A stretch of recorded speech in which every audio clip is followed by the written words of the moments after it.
Welcome to Hari's Hobbies, the channel where we discuss the latest tech news and delve into newest tech products.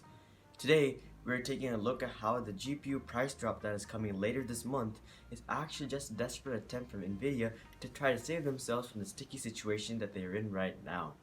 But before we delve into that, make sure to hit that subscribe button if you want to stay updated with the latest tech news related to gaming and PCs.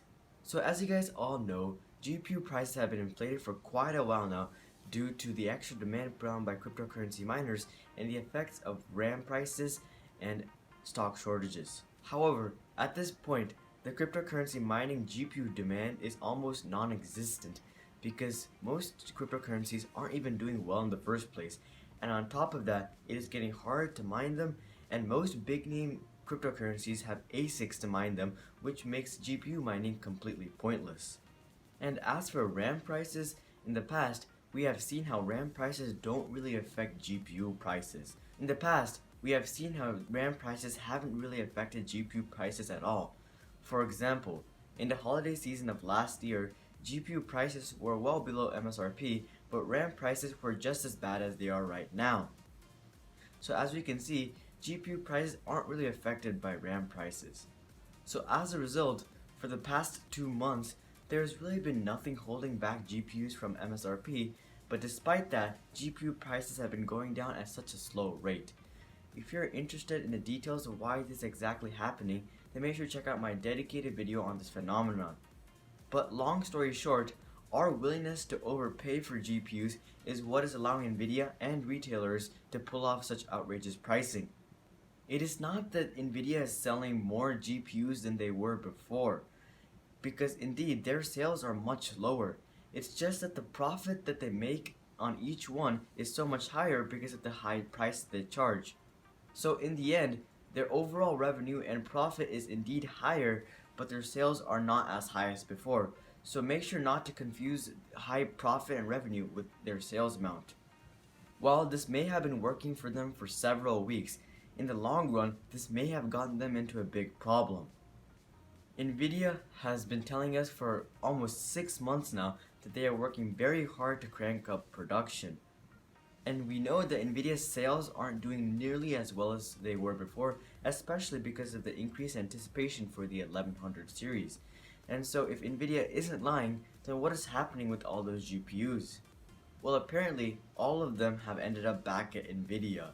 A Taiwanese OEM supposedly returned 300,000 GPUs back to Nvidia, not because there were any defects or anything wrong with it, but because they just didn't think they could sell that many. And this is the only one that made it onto the news. So who knows if other add-in board partners like MSI, Gigabyte, Asus, and EVGA also returned their GPUs back to Nvidia. Well, whether they did or not, apparently Nvidia has over 1 million 10 series GPUs just sitting in their inventory right now. So as for business, you can sell a small amount of items for a really high price with high profit margins, or you can sell a lot of that item for a really cheap price and lower profit margins, and in the end, you would make about the same revenue and profit.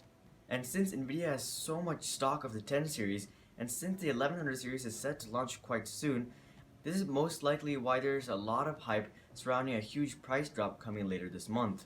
It is simply because Nvidia needs to get rid of all these GPUs while the 10 series is still relevant and popular. So in essence, the GPU price drop that is coming is really just a ploy by Nvidia to deal with their excess inventory.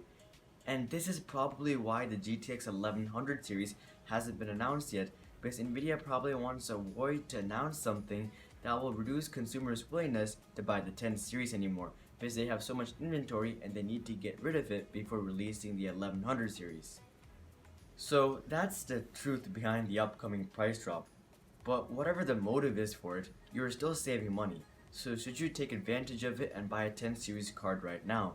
Well, really, whenever I tell you guys to buy something or not, I just look at the value that you're getting for the money you're spending. And I really don't know how low GPU prices will go right now, but here are the situations that I expect. If prices just hit MSRP or they are $20 to $30 lower than MSRP, then no, just don't buy it, because the 1100 series equivalent are coming out very soon for the same MSRP, and the $20 to $30 that you would save is really just not worth it, and this is not the time to be saving that type of money because you would be getting so much more performance with the 1100 series.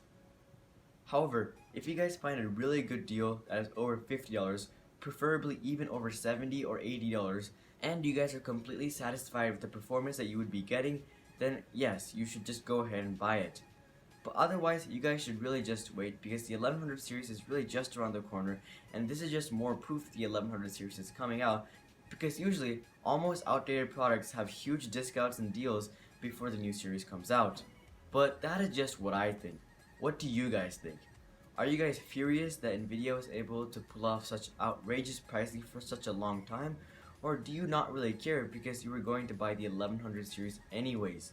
Make sure to comment down below what you guys think because I do read all my comments and I'm curious as to what you guys think, so make sure to post your thoughts. Also, if you guys like this video, then make sure to drop a like and hit that subscribe button if you guys would like to see more videos just like this one.